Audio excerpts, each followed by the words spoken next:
తన భూమి కబ్జాకు గురైందంటూ సాక్షాత్తు దేశ సరిహద్దుల్లో రక్షణగా నిలిచేటువంటి ఒక జవాను పోరాడుతున్నారు.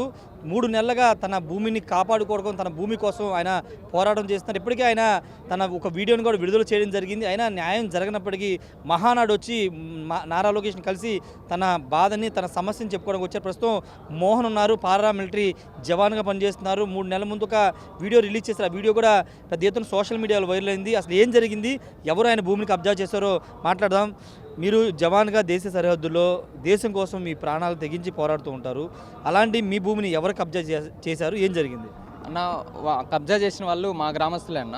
అయితే ఇది గత ప్రభుత్వం నుంచి జరుగుతుంది. వాళ్ళు గత ప్రభుత్వంలో కత్తులెత్తుకొని దాడులు చేసి అలా ఎన్నో ఉద్రిక్తకు కూడా తీసుకెళ్లారు అన్నమాట. ఆడవాళ్ళని అసభ్యంగా తిడుతూ కత్తులెత్తుకొని నరికేస్తాను బెదిరించి అలా కూడా చేశారు.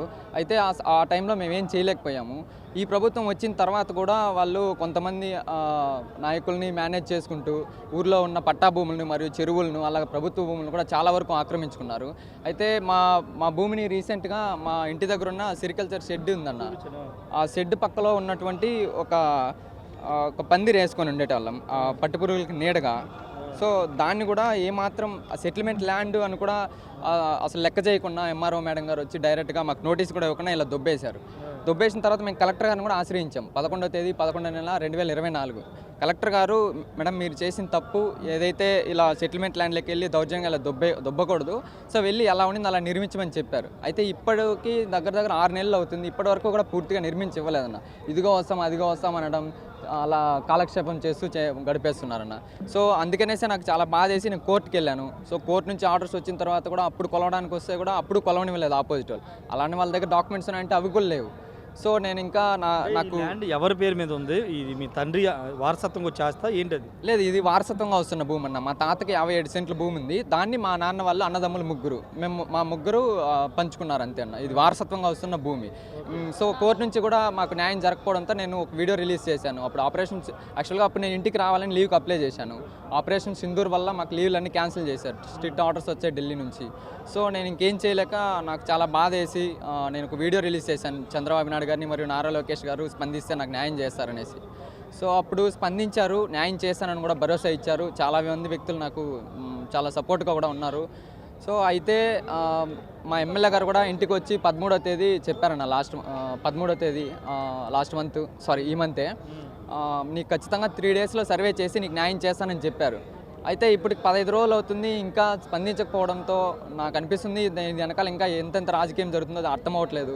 సో మేము అంతా బయట ఉంటాము, అమ్మ నాన్న మాత్రమే ఇద్దరు ఇంటి దగ్గర ఉంటారు. వాళ్ళని ఇబ్బందులు పెడుతూ వాళ్ళని చాలా మనస్తాపానికి గురి చేస్తూ నేను సరిగ్గా అక్కడ డ్యూటీలు చేసుకోలేక చాలా బాధపడుతున్నామన్న. సో అందుకని ఈ ఆపరేషన్ సింధూర్ కొద్దిగా కుదుటపడడంతో నేను వెంటనే మా సార్ని రిక్వెస్ట్ చేసి నేను లీవ్ తీసుకొని వచ్చానన్న. ఎలాగైనా సరే లోకేష్ గారిని కలిసి నా బాధను పూర్తిగా తెలియజేసి ఆయన ఖచ్చితంగా రెస్పాండ్ అవుతారని, ఆయన నాకు న్యాయం చేస్తారనే ఉద్దేశంతో మహానాడు వరకు రావాల్సి వచ్చిందన్న. అంటే అక్కడ స్థానిక ఎమ్మెల్యే, టీడీపీ ఎమ్మెల్యేనా ఆయన ఏం చెప్తున్నారంటే 15 రోజుల్లో మీ ఇంటికి వచ్చారని చెప్తున్నారు. ఇప్పుడు మళ్ళీ మాట్లాడడం జరిగిందా, ఆయన ఏం సమాధానం చెప్తున్నారు? అన్న ఎమ్మెల్యే గారేమో అప్పుడు వెంటనే మంచిగానే రెస్పాండ్ అయ్యి నీకు 3 డేస్లో నీ ల్యాండ్ నీకు సర్వే చేయిస్తామని చెప్పారు. అయితే ఇప్పటికి 15 రోజులు అవుతుంది, అక్కడ వర్క్ అయితే ఏం చేయట్లేదు. సార్ని కూడా నేను మళ్ళీ కన్సల్ట్ అయ్యాను, చేస్తాను అంటున్నారు. కాకపోతే ఎమ్మెల్యే గారి పేరు చెప్పుకునే కొంతమంది వ్యక్తులు అక్కడ బెదిరించడాలు ప్లస్ మాకు అక్కడ ఇబ్బందులు పెట్టడాలు అనేవి చేస్తున్నారు. సో నాకు ఇంకా అక్కడ న్యాయం జరగదనే ఉద్దేశంతో నేను డైరెక్ట్గా లోకేష్ గారిని కలవాలని చెప్పి ఇక్కడ దాకా రావడం జరిగిందండి. ఇప్పుడు ఎక్కడ మీరు ఏ రాష్ట్రంలో సరిహద్దులో డ్యూటీ చేస్తున్నారు? అన్న నేను యాక్చువల్గా మణిపూర్లో ఉండేటోళ్ళం. మణిపూర్లో మీకు తెలిసిందే గతం ఒక 2 ఇయర్స్ నుంచి అక్కడ బాగా ఉద్రిక్త అల్లర్లు జరుగుతున్నాయి. సో అక్కడ ఉండేటోళ్ళము. ఈ సింధూర్కి ఒక 20 డేస్ ముందు మేము అస్సాంకి వచ్చామన్న.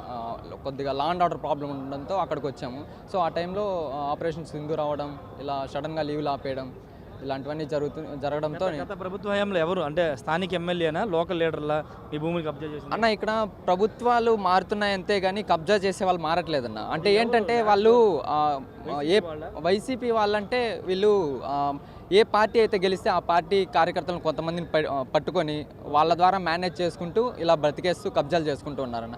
ఇక్కడ నేను ఏ పార్టీని ఉద్దేశించి విమర్శించట్లేదన్న. ఎవరైతే కబ్జాలు చేస్తున్నారో వాళ్ళని దయచేసి ఇరు పార్టీలు కూడా ఏ పార్టీ గెలిస్తే ఆ పార్టీలకు మారుతున్నారు కాబట్టి గమనించి అలాంటి వాళ్ళకి ఖచ్చితంగా ఆశ్రయం ఇవ్వకూడదు. ఎందుకంటే సామాన్య ప్రజల్ని మాలాంటి వాళ్ళని చాలా ఇబ్బందులు పెడుతున్నారు వాళ్ళు. కాబట్టి దయచేసి నేను ప్రభుత్వాన్ని కూడా కోరేది ఒకటే అన్న, ఎవరైతే కబ్జాలు చేస్తున్నారో వాళ్ళు ఏం చేస్తున్నారంటే తెలివిగా ఏ ప్రభుత్వం గెలిస్తే దాంట్లోకి వెళ్ళిపోతున్నారు. సో అది గమనించి వాళ్ళని దూరం పెట్టి ప్రజలకి మాలాంటి వాళ్ళకి న్యాయం చేయాలని పదే పదే కోరుకుంటున్నాను. అంటే ఒక దేశ సరిహద్దులో పనిచేసే సైనికుడి భూమికి రక్షణ లేకపోతే సామాన్యుల పరిస్థితి ఏంటి అసలు? అది ఇంకా మీరే చెప్పాలన్న. ఎందుకంటే దేశ సరిహద్దుల్లో ఉన్న మాకే నేను ఎన్ని రోజుల నుంచి పోరాడుతున్నా అంటే నా భూమిని కనీసం నాకు ఫేవర్ అవసరం లేదు, నాకు జస్ట్ నాకు సర్వే చేయమని అడుగుతున్నాను అన్న. నాకు సర్వేనే చేయించనివ్వట్లేదు. సరే సర్వే చేయకపోతే పోనీ, నా షెడ్ పక్కలో ఉన్నటువంటి పందిరిని దొబ్బేశారు దౌర్జన్యంగా. కలెక్టర్ గారు స్వయంగా దాన్ని ఎలా ఉన్నది అలా నిర్మించమని చెప్పారు. అయితే ఇప్పటి వరకు సరైన చర్యలు తీసుకోలేదు. ఇంకా చేసేదేం లేక నారా లోకేష్ గారిని కలిస్తే కానీ నాకు న్యాయం జరగదని ఇక్కడి వరకు రావాల్సి వచ్చింది. కలిసే ప్రయత్నం చేస్తున్నారా? నాకు ఖచ్చితంగా చేస్తున్నాను.